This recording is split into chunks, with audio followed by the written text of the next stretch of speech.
자, 최충원을 시작으로 어, 무신 정권이 이제 시작이 그 4대 동안 이어지죠. 4대 동안 이어진 최씨 무신 정권. 네. 60여 년 동안을 왕을 허수아비로 만들어 놓고 고려에서 이제 권력을 휘둘렀죠.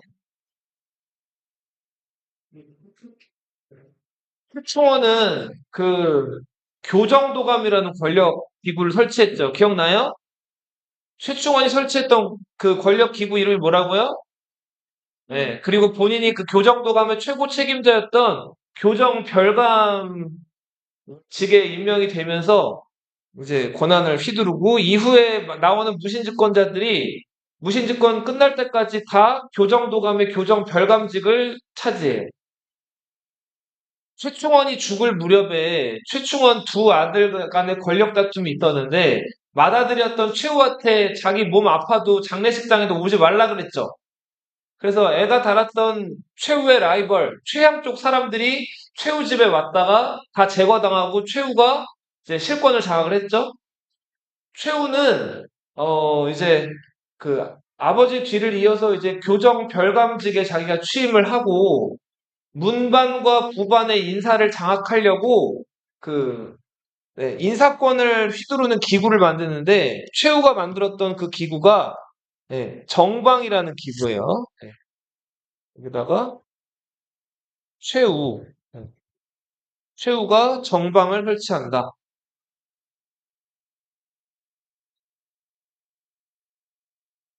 자, 그리고 최후의 이제 집권기 때 몽골이 쳐들어오죠. 당시 한반도에 몰려들어왔던 거란 유종 기억나요? 거란의 잔당들이 이제 한반도로 밀려 들어왔을 때 이거를 몽골 그리고 여신족 장군이 세운 동진이란 두 나라가 이제 진압하러 내려왔다 그랬죠.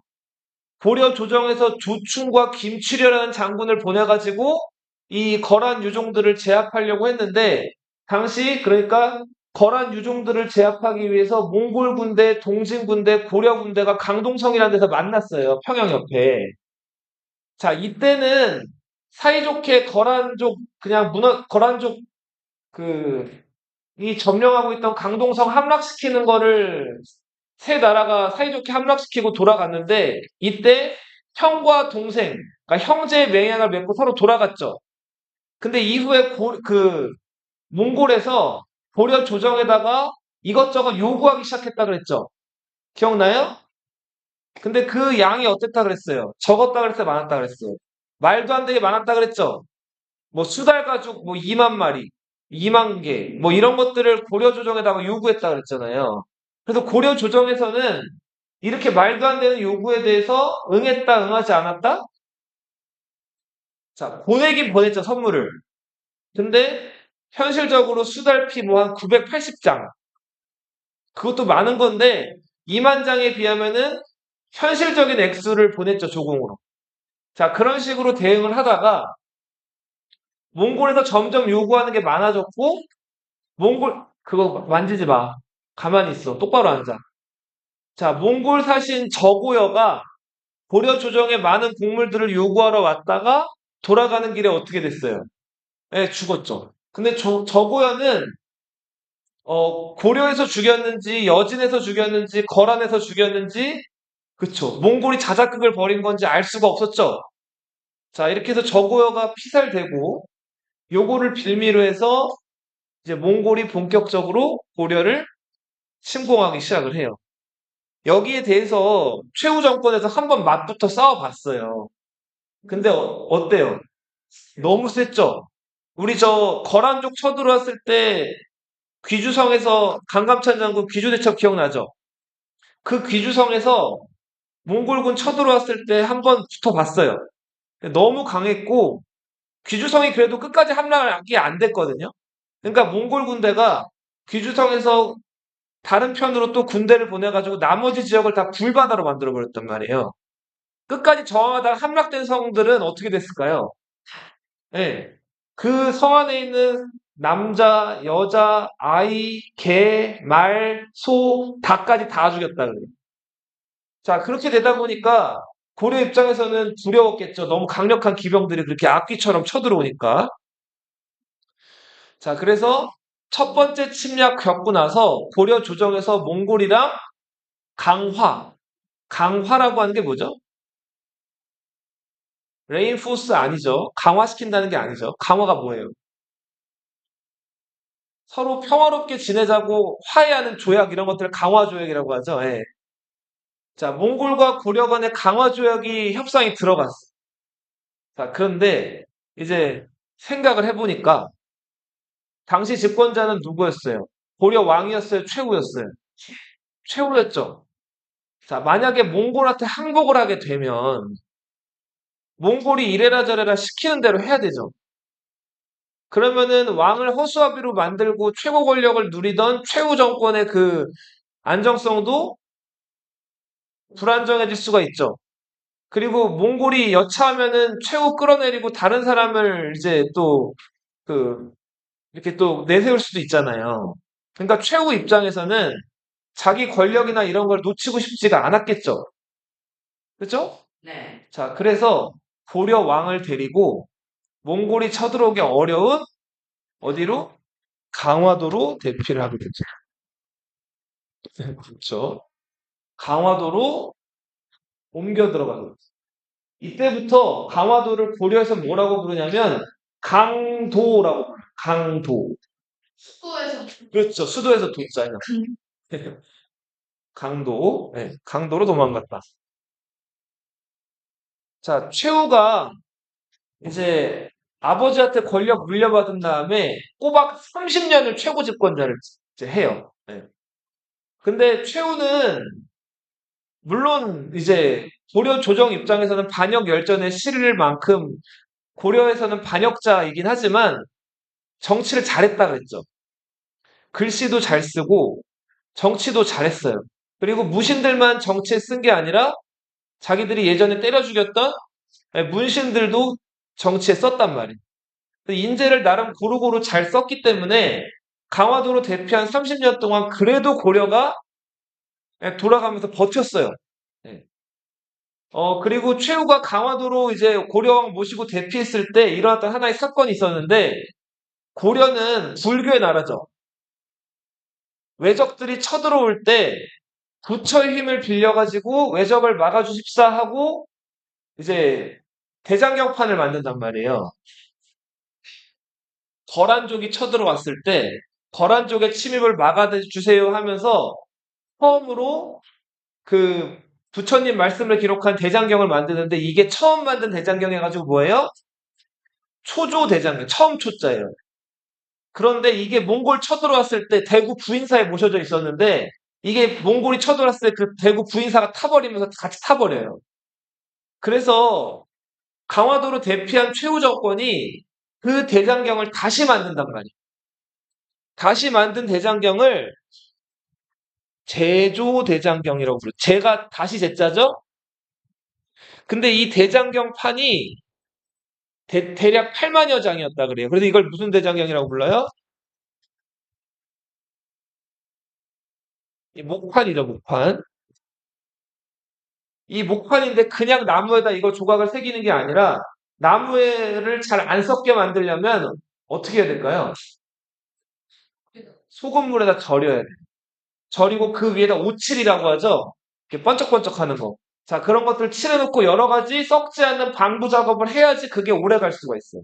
그럼 몽골 쳐들어와서 막 고려 불바다로 만드는 와중에 이걸 어떻게 할 수 있었을까요? 남해 지역 있죠? 남해 지역에 몽골 침략이 미처 미치지 않은 곳. 여기서 그 30년 동안 굉장히 그 어렵고 힘든 작업을 한 거예요. 자, 최후는 아무튼 이렇게 몽골의 침략을 잘 막아냈고, 이 과정에서 그 백성들한테 어떻게 하라 그랬죠? 기억나나? 잘 살아요. 잘 싸워라. 그렇지, 잘 버텨라. 또 어떤 가이드라인을 하나 주긴 줬어요. 세금도 내는데. 맞아요. 줄여서 산성, 해도, 입보 정책이라고 그랬죠. 자, 산성으로 들어가거나 바다에 있는 섬으로 들어가거나 해서 몽골의 침략을 견뎌내라는. 근데 물론 이걸 이제 고려 관리들이나 이런 사람들이 인솔에 들어가서 식수가 있는 곳에 들어가긴 했죠. 자, 그렇게 해서 예, 고려가 몽골의 침략을 견뎌냈다. 이 표현이 맞죠? 최후가 30년 집권을 하다가 이제 죽을 때가 됐어요. 근데 최후는 적자가 없었어요. 적자가 뭐예요, 적자? 짤 뒤쪽이 어? 손해보는 거. 이제 흑자 적자 할 때 그거 적자고, 그치. 아들을 할 때 적자라고 하면은 적합한 아들이란 뜻이에요. 그럼 누가 적합한 아들이에요? 맞지? 첫째, 맏아들이 적합한 아들인데. 어. 사람 혹시 자, 근데 고려 시대 때는 지금과 달리 신분제 사회죠. 그래서 그 적자라고 하면은 부인의 신분도 중요했어요. 부인이 천민이거나 노비거나 하면은 그 노비인 부인에게서 낳은 자식은 적자가 아니에요. 예, 이 아들들은 첩의 자식으로 분류를 하거나 서자라고 해서 낮춰 불렀단 말이에요. 자, 최후 같은 최고 집권자의 아들은 이제 적자여야 되는데 최후가 적자가 없었어요. 본부인 정씨 사이에서 그 딸이 하나가 있었는데 예, 아주 기가 센 딸이었어요. 그 딸 하나만 있고 적자가 없었다. 자, 기생 그 설현방이라는 기생과의 사이에 기생은 뭐 하는 사람이에요? 뭐 그쵸 몸 팔고 술 팔고 우습 파는 여자죠. 술집 여자죠. 그 기생 설현방과의 사이에서 만종, 만전 두 아들이 있어요. 자, 근데 이 두 아들은 우리 저번 시간에 이의민 배울 때 기억나요? 이의민 아들들 이지영, 이지광 별명 쌍도자라 그랬죠. 쌍칼이라 그랬죠. 자, 최후의 그 두 아들 만종, 만전 이 두 아들도 그거보다 더한 인간들이 있어요. 그 만종이랑 만전 이름도 왠지 좀 특이하지 않아요? 그냥 보통 이름 같지가 않아 보이잖아요. 이거 무슨 이름일까요? 별명 별명? 게임 똥개 이름? 동력 법명이에요. 와. 자, 봐요. 그 스님이 되면 속세랑 인연을 다 끊고 머리 깎고 절로 들어가죠. 절로 들어갈 때 자기가 그냥 이런 해속에서 쓰던 이름들을 다 버려요. 그리고 부처님 제자가 된다는 차원에서 부처님 그 제자로서의 이름을 새로 만든단 말이에요. 그 이름 본명이 만종만전이었다고. 근데 왜 절로 보냈을까요, 최후가? 자기 아들들? 그런 둘 다 정답에. 너무 개만도 못하게 사니까 사람들하고 절에 보낸 거예요. 길거리에서 여자 보면은, 예쁜 여자 보면은 손잡고 들어가, 으슥한 대로 강제로 끌고 들어가가지고 그런 짓들 하고, 예. 고리대가 뭔지 알아요? 고리대? 근데 그다음 그거랑 고리대 사채업이 사채업. 이자놀이. 이런 거 하고. 백성들이 빚 못 갚으면 어떻게 할 거예요? 암 그쵸. 압류하거나 아니면 횡패를 부리는 거예요. 그러니까 온갖 나쁜 짓들을 하니까 최후가 일찍부터 절에 보내는데, 보내는데 절에 가서도 그 짓을 하는 거예요. 이님한테 술 처먹고, 스님들은 술 먹고 고기 먹으면 안 되죠.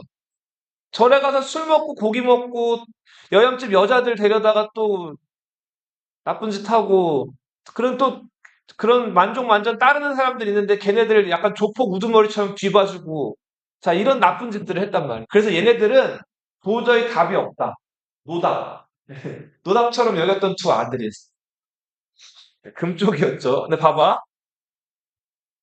자 그래서 최후가 아까 딸이 하나 있었다 그랬죠. 기억나요? 네, 기가 센 딸. 최후가 그 기가 센 딸을 김약선이라는 사람이랑 결혼을 시켜요.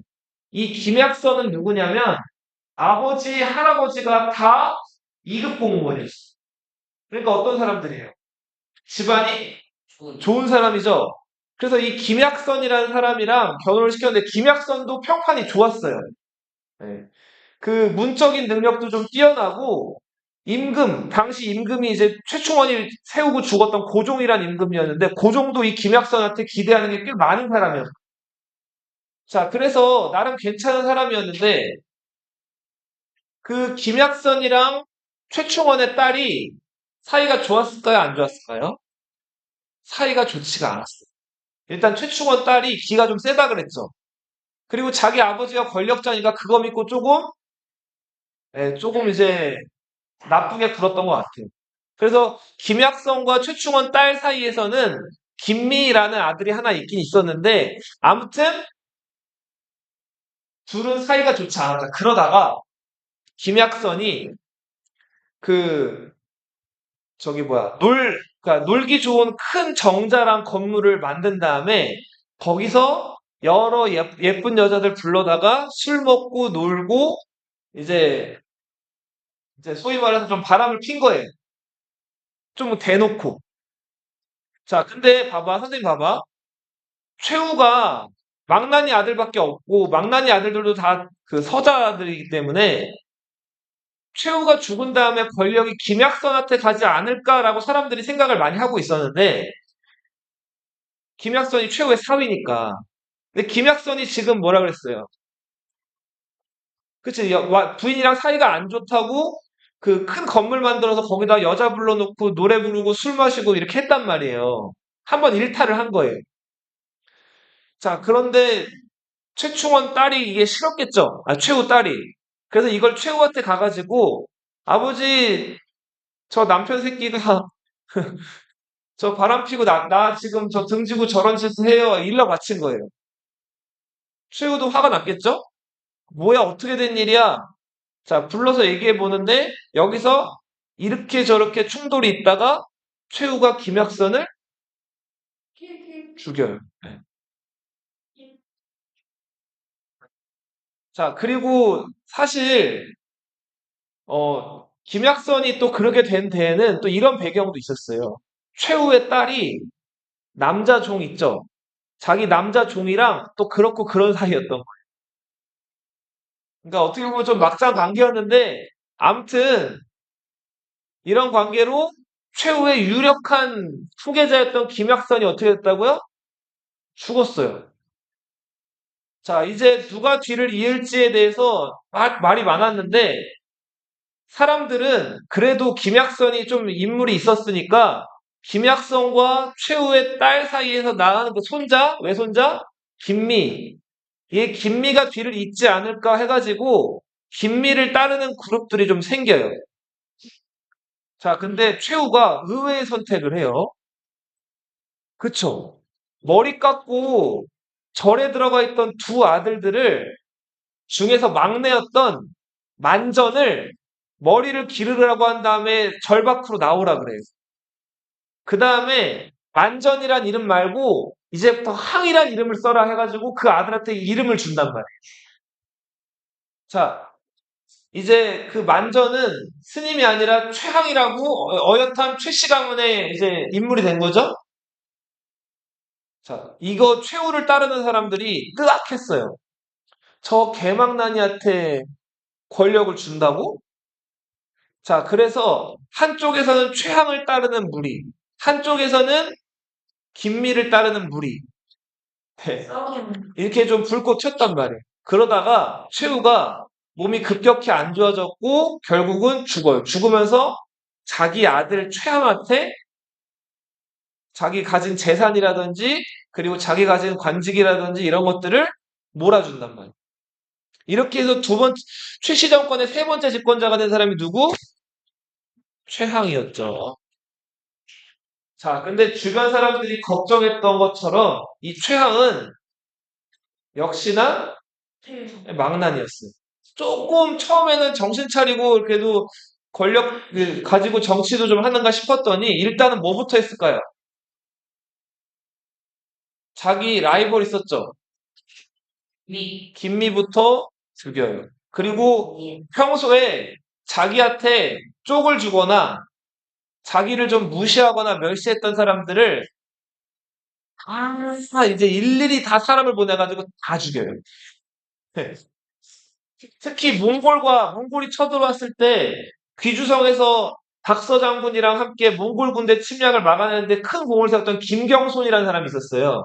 이 김경손이 김약선의 동생이었거든요. 김경손도 전쟁 영웅인데 강에 던져가지고 죽여요. 김약선은 자 이게 맞아요. 지금 할인이 잘 얘기했는데 봐봐. 김경손의 동생이었던 그 김경손을 왜 죽였냐면 아까 김미 얘기했죠. 김미.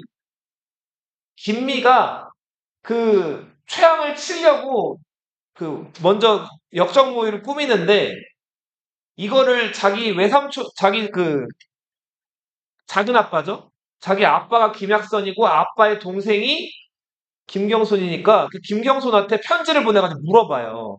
내가 최양을 이렇게 칠 건데 삼촌 어떻게 했습니까? 이렇게 물어봤단 말이에요. 김경손이 이때 어떻게 했을까요? 김미가 보낸 편지를 그대로 최양한테 가져가요. 지금 내 조카가 순간 판단을 잘못해가지고 이렇게 나한테 편지를 보냈는데 좀 살려달라 이런 식으로 가져간단 말이에요. 최양이 이 편지 가지고 김미를 유배 보낸 다음 죽여버리고 김경손도 여기에 가담이 됐다 그래서 평소에 마음에 안 들었단 말이에요. 그리고 그리고 또 여기에 에피소드가 하나 있는데 최양이 아직 그 만전 시절에 그러니까 스님이던 시절에 그 절에서 고리대금 하고 나쁜 짓을 하고 있는데 김경손이 한번 그 절을 찾아와가지고 최후 명령을 받고 와서 최양을 꾸짖고 그 사람들 앞에서 쪽을 한번 되게 준 적이 있어요. 근데 최양이 요거를 까먹지 않고 가지고 있다가 김미 요 영모 사건이 있으니까 여기 같이 연루를 시켜가지고 김경손도 전쟁 영웅인데 죽여버리고. 그래서 아무튼 요런 식으로 그 자기의 마음에 안 드는 사람들을 다 제거한. 자 그러다가 최항이 한 8년 동안 권력을 쥐고 있다가 이제 수명이 다 돼서 죽게 돼요. 최항도 적자가 없었고 또 기생 사이에서 아들이 하나 있었는데 그 아들이 최의였어요. 자, 이 최의는 진짜 뭐 세상 물정 모르는 도련님 같은 인물이었는데 자, 이 최의가 권력을 이제 최양으로부터 물려받았는데 요 무렵에는 슬슬 이제 최씨 정권에 대해서 이걸 계속 우리가 따라가야 돼 하는 그런 의문이나 의심을 제기하는 사람들이 많았고 결국은 최후가 살아있을 때 최후 집에서 노비로서 점점 커가던 김준이라는 사람이 있었어요. 이 김준이 최후가 만들었던 삼별초란 부대 기억나요? 삼별초 기억나죠? 삼별초로 부대를 이끌고 최희를 쳐요. 그렇게 해서 하극상이 일어나서 최희가 죽게 됩니다. 그리고 무신집권자로서 그 다음 집권자가 된 사람이 누구다? 김준이라는 인물이에요. 자, 근데 보세요.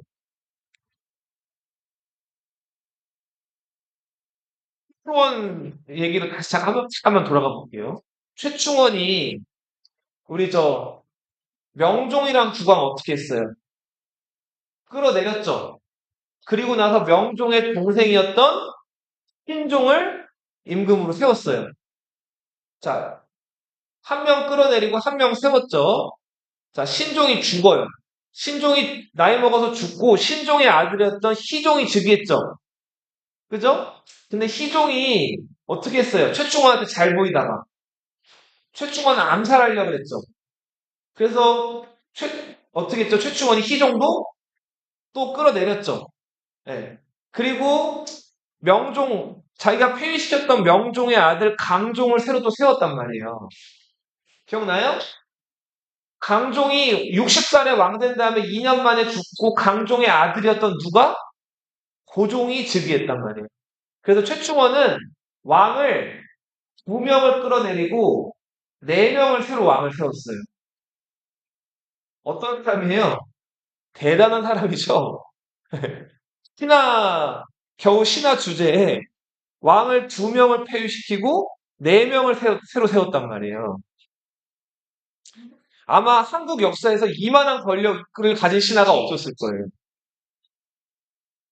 자, 그렇게 해서 최충원이 마지막으로 세운 왕이 고종인데, 고종 왕 된 다음에 최충원이 얼마 있다 죽어요. 그리고 그 아들 최후, 최항, 최희 이렇게 이어가는데, 그 기간 동안 고종이 죽었다, 죽지 않았다? 안 죽었어요. 여기 지금 연도 보세요. 1259에서 1213 빼면 몇 년이에요? 46. 46년 동안 막노를 했어요, 고종이. 그러면서 최충원 죽는 거 보고, 최후 죽는 거 보고, 최항 죽는 거 보고, 최희 죽는 거 봤어요. 그리고 새로 집권자가 된 사람이 누구예요? 김준이라는 사람이었죠? 네. 장수도 능력이에요. 자, 오래 살고 교체 안 되고서 자기 자리 지켰더니 요 무렵쯤 되니까 이제 웬만한 무신집권자들이 뭐라고 해도 눈 하나 깜빡을 안 해요. 40몇 년을 왕을 했는데 지들이 나를 어떻게 하겠어? 자, 점점 이렇게 조금씩 되기 시작을 한 거예요. 그리고 이 무렵부터 이제 몽골이 계속 쳐들어오는데 고려 왕이 이제 슬슬 무신집권자들한테 머리 숙이느니 차라리 어떻게 하겠다? 몽골한테 항복하는 게 더 낫지 않을까? 자, 이런 생각들을 조금씩 하게 된단 말이에요. 자, 이제 몽골은 고려가 강화도로 대피한 이래로 지속적으로 고려 조정에게 요구하던 게 있어요. 첫 번째 뭘까요? 항복인데 구체적으로 분신과 함께? 개경으로 돌아와라. 맞아요. 자, 정확하게 얘기하면 출육 환도예요. 여기서 출육이 뭘까요? 출육. 지리와 육지로 나와서 환도, 수도로 돌아와. 강도에서 개경으로 돌아와라 이거예요. 그 다음에 뭘 원했을까요? 몽골에서. 시정권. 어. 분신과 함께 분신 거지. 몽골에서는 항복시킨 나라의 군주하게 요구하는 걸로써 그 군주가 자기네 몽골의 황제를 만나러 오는 걸 원했어요. 직접. 그러니까 출육 환도한 다음에 직접 몽골의 칸을 만나러 오라는 거예요. 이거를 가리켜서 뭐라고 부르냐면 친조라고 불러요. 뭐라고요? 친조. 친히 그 몽골 황제의 조정에 가서 만나라 이거예요. 이거를 근데 무신집권자들은 계속 거절하고 고려 왕들은 못 나가 하다가 김준이 무신집권자가 된 이후에 슬슬 이제 고려 왕이 무신집권자 말도 안 듣고 개경으로 돌아가고 출육할 생각을 조금씩 하게 된 거예요. 그러다가 고종이 자기 아들이었던 태자 누구? 왕식을 마침내 무신 정권에서 김준이 반대하는데도 어떻게 했을까요? 직접. 선 밖으로 내보내요. 그 다음에 이 왕식은 누굴 만나러 갔을까요? 몽골의 칸을 만나러. 자, 당시 몽골은 어떤 상황이었냐면 몽골의 4대 칸이에요. 몽케칸이 죽고 몽케칸의 바로 아래 동생이었던 쿠빌라이라는 사람이랑 막내였던 아리크부케 그 두 형제가 한 자리를 놓고 경쟁을 하고 있었어요. 자, 이제 고려 태자 왕식이 이제 중국으로 들어갔어요. 당시 몽골이 이제 중국 대부분을 북쪽을 장악한 상태였는데 왔단 말이에요. 자, 근데 쿠빌라이는 그래서 처음에는 몽케칸이 살아있는 줄 알고 몽케칸을 만나러 갔어요. 조어산이라는 곳에. 근데 조어선에 도착해 보니까 몽케칸이 남송이란 나라, 송나라랑 전쟁을 하다가 부상을 입어가지고 죽어버렸어요. 그래서 결국은 몽케칸을 못 만나고 어떻게 하지? 하고 돌아가려고 그러는데 고려에서 소식이 전해져 내려와요. 자기 아버지 고종이 어떻게 됐대요?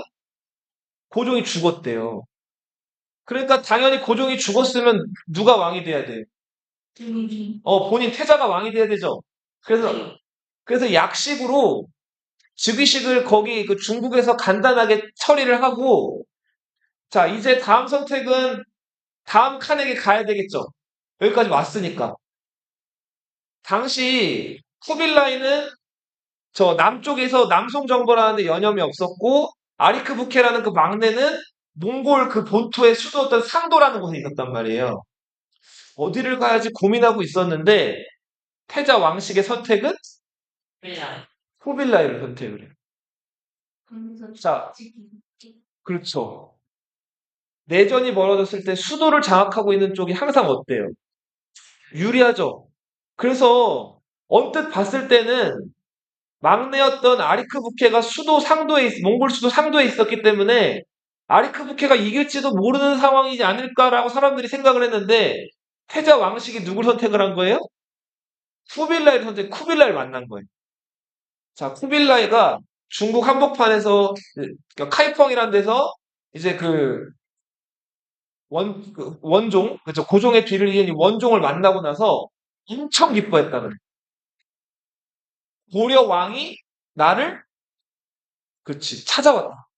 자, 이렇게 해가지고 이때부터 온갖 좋은 어떤 진귀한 선물 그리고 대접 이런 것들을 해주고 앞으로 고려는 나중에 우리 몽골의 지배를 받더라도 너희 풍속도 그대로 유지를 하고 너희 하고 싶은 대로 정치해. 우리 개입 안 할 거야. 자, 이런 특권까지 내려준다. 야, 이씨 완전 있어. 자, 그래서 이때 그 원종은 찍길 잘했죠. 그리고서 이제 돌아와요.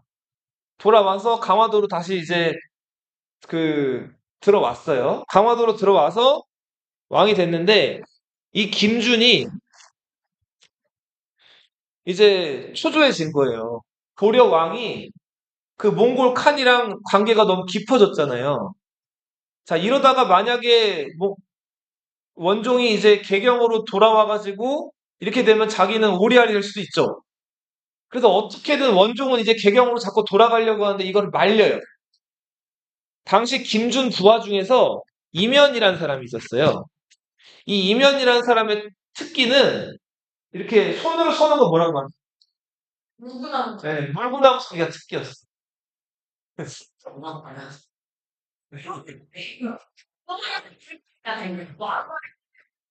왕은 최고 권력자였는데 이 이면이 아무튼 그 좀 특이한 사람이었어요. 그리고 자기 부인이 바람 펴가지고 그, 그 바람 핀 부인 내쫓고 막 한 것도 고려사에 나와 있는데 아무튼 특이한 사람이었는데 김준 밑에서 김준을 아버지 모시면서 이렇게 섬기는 소위 말하는 좀 이렇게 낯 두꺼운 사람이라고 해야 되나? 아무한테나 넙죽넙죽 아버지 하고 좀 다니는 좀 어떤 약간 껄렁껄렁한 인간이 이면이었는데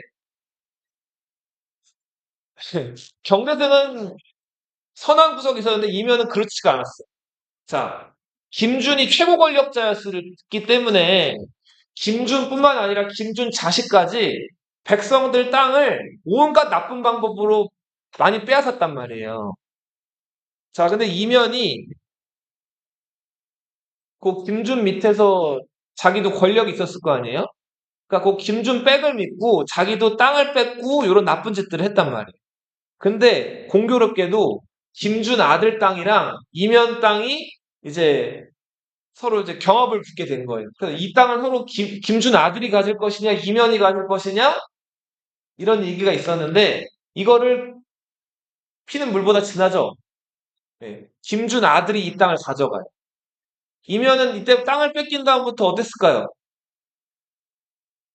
원한이 생겼겠죠? 자, 그래서 이면이 원종에게 접근을 해요. 그 다음에 원종은 이면을 이제 믿는다고 얘기를 하면서 누굴 치게 했을까요? 네, 김준이 방심한 틈에 궁궐로 들어온 김준을 치게 한다. 자, 그렇게 해서 최고 집권자 김준도 10년 만에 제거됩니다.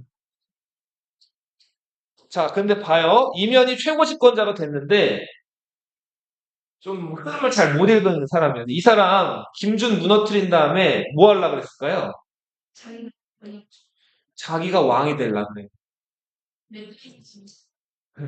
선을 많이 넘었죠. 이전에 최고 권력 누렸던 사람 최충원도 자기가 왕이 되려고 했어요, 안 했어요? 안 했죠. 자기가 왕이 잘못됐다가 당시 백성들 생각은 권력은 무신주권자들이 휘두를 수 있다고 해도 갑자기 왕씨의 고려에서 뭐 임씨의 고려나 최씨의 고려로 넘어간다는 거는 백성들이 상상할 수 없는 선 넘는 일이었단 말이에요. 그래서 최충원조차도 그거 시도를 안 했는데 이면이 말 안 듣는 원종 끌어내리고 개경으로 자꾸 돌아가려고 그러니까 자기가 왕이 되려고 그런 거예요. 그런 다음에 신하들 모아놓고 야, 나 왕 될 건데 어때? 동의하지? 신하들이 어땠을까요? 입을 꼭 다물어요. 왜? 아무 얘기도 안 하는 거예요. 야, 내가 왕 좀 하겠다고 그런데도 입을 열었을까요? 안 열었을까요? 안 열어요. 자, 그러다 결국은 이면이 아이씨 몰라. 그러면은 원종을 끌어내리고 원종 동생이었던 안경공 왕창을 임금으로 세워요. 아니, 이게 지 맘대로 해도 돼요. 안 되겠죠? 자, 원종이 끌어내려졌다는 소식이 바로 몽골에 전달이 돼요. 당시 몽골은 쿠빌라이가 내전에서 이겨가지고 쿠빌라이가 중국을 지배한 다음에 중국에서 나라 이름을 몽골에서 원으로 바꿨어요. 자, 몽골이 중국에 세운 나라 이름 뭐라고요? 원나라. 원나라 황제 쿠빌라이가 이 소식을 들어요. 야, 원종을 폐위시켰다고? 미쳤어? 니네 뭐야? 자, 군대를 보낼 거니까 너희 지금 원종 복위시키고 똑바로 안 해놓으면 고려 다 쑥대밭으로 만들 거야. 자, 이면이 어땠을까요? 벌벌 떨었겠죠? 자, 사람 스트레스 많이 받으면 뭐 생겨요? 잘못 생기고 또, 암 생기죠? 또 옛날 사람들 스트레스 받으면 뭐 많이 생겼을 거예요? 배도 아프고 또 시키려죠. 등에 종기가 났어요. 자, 이걸 뭐라고 하냐면 등창이라 그래요. 들어봤어요?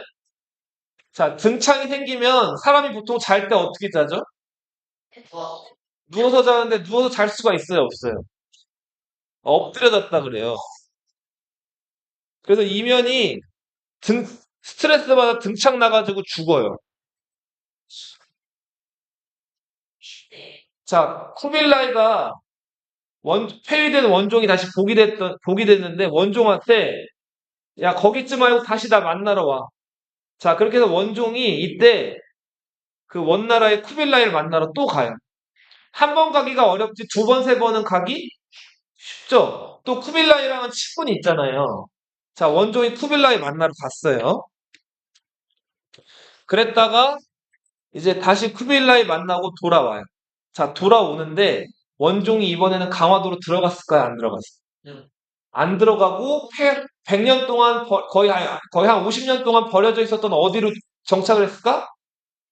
개경으로 돌아간다.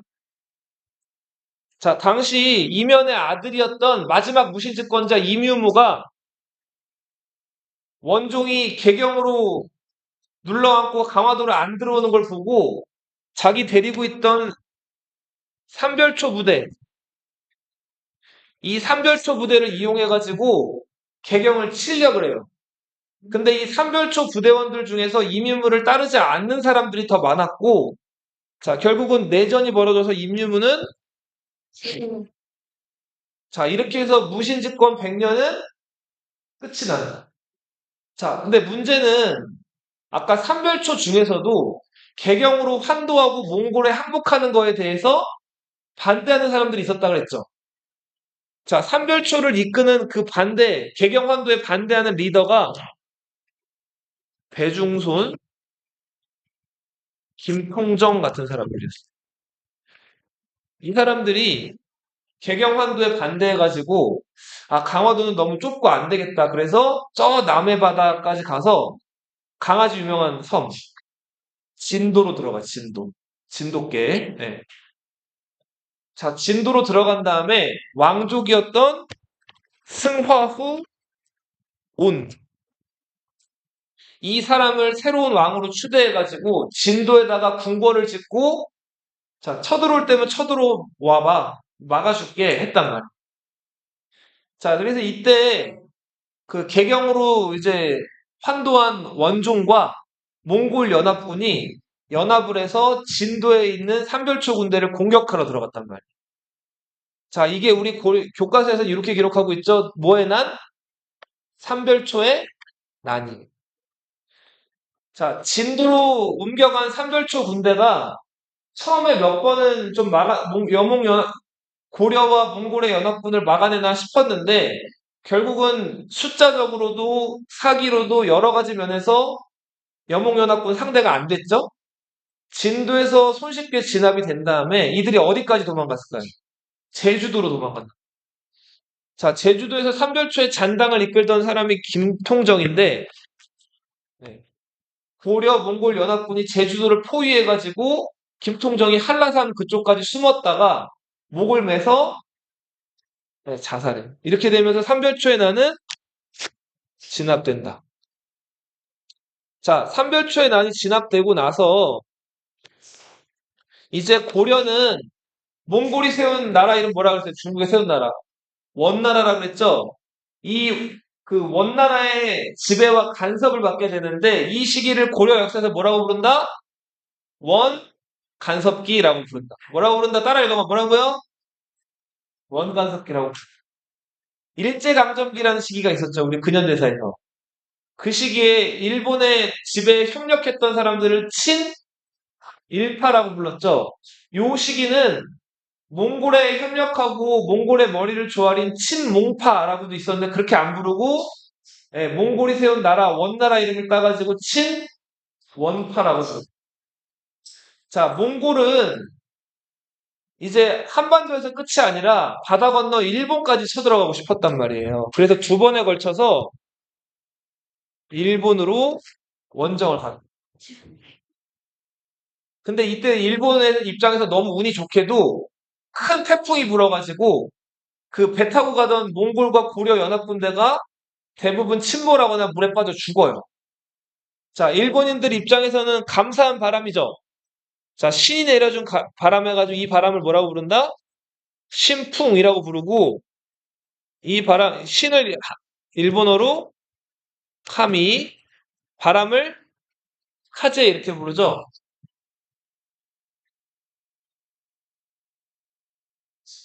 자, 결국은 몽골은 고려 침략하는 거, 이제 일본 침략하는 거는 포기를 하게 되고 고려를 간섭하기 위한 정치 기구를 만드는데 정동 행성이라는 기구를 만듭니다.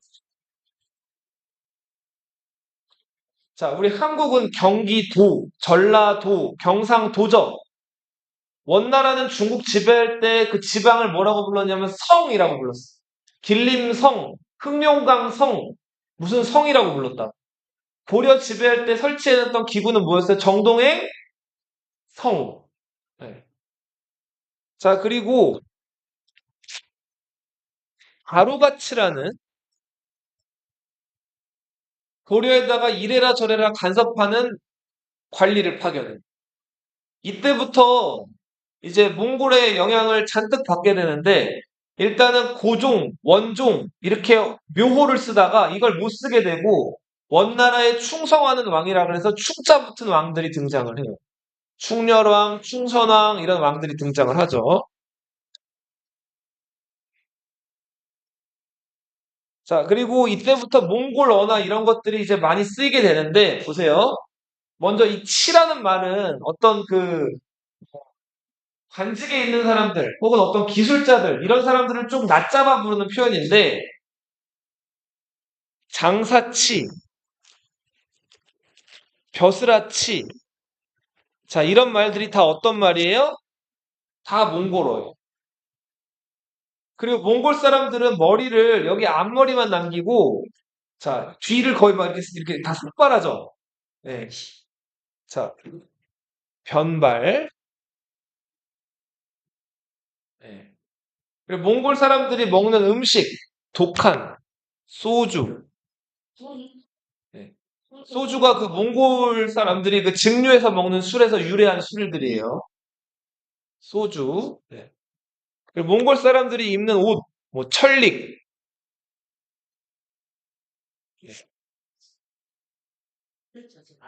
자, 이렇게 몽골의 풍습이 유행하게 되는데 이런 것들을 뭐라고 부른다? 몽골풍이라고. 뭐라고 부른다고요? 몽골풍.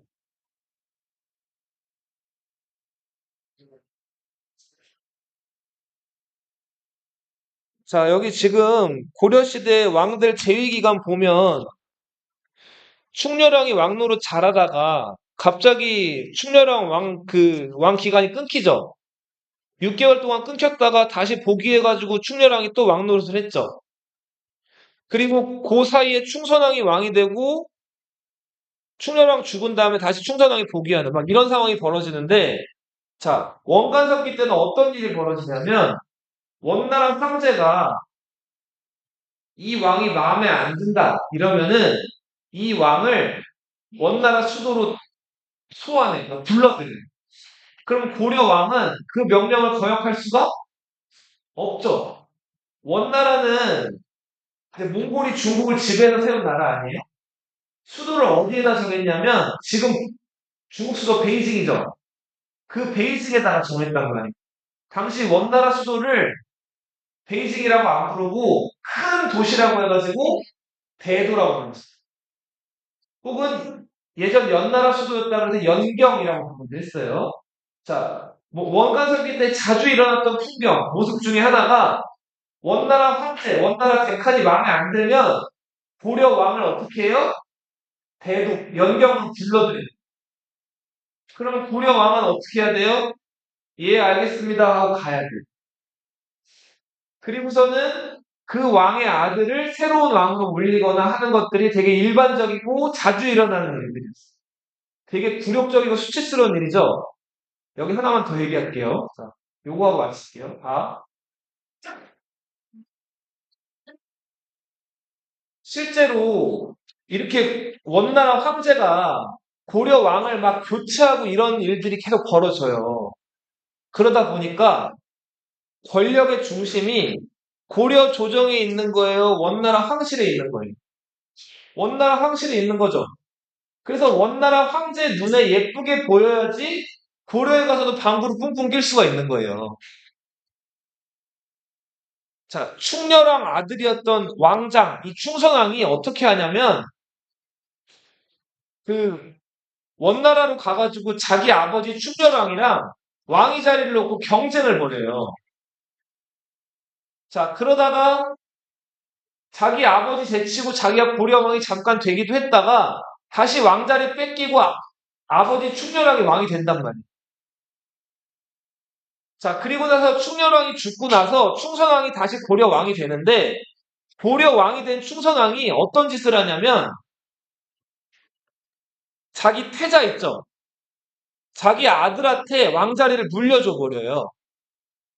그리고 자기는 상왕이 돼요. 왕 위에 왕. 그리고서는 고려에 있지 않고 어디로 갔을까요? 원나라 수도 영경에, 그러니까 대도에 가는 거예요. 그리고는 고려로 돌아와요, 안 돌아와요? 안 돌아와요. 죽어요. 그리고는 어떻게 하냐면 원나라 주정이랑 황실에 소위 말해서 이걸 하는 거예요. 싸봤어. 그리고 자기 아들이 비록 자기 아들이지만 고려 왕이 되면은 그 고려를 다스리는 최고 책임자인 거 아니에요. 그죠? 그러니까 자기 말을 이제 나중에 눈에서 멀어지면 안 들을 수도 있겠죠. 그걸 견제시키려고 만주 지역을 예전에는 그 수도가 심양이라 그래서 그 만주 지역을 이제 심양이라고 불렀거든요. 그 심양 왕도 자기 조카를 왕으로 임명한 다음에 자기 아들이랑 또 경쟁을 시킨다고. 고려 왕자리로. 이건 나중에 다음 시간에 자세하게 얘기할 건데 아무튼 자, 원간섭기 때 권력의 중심, 권력의 무게추는 어디에 있었다? 원나라 수도 대도, 영경에 있었다. 자, 여기까지 할게요.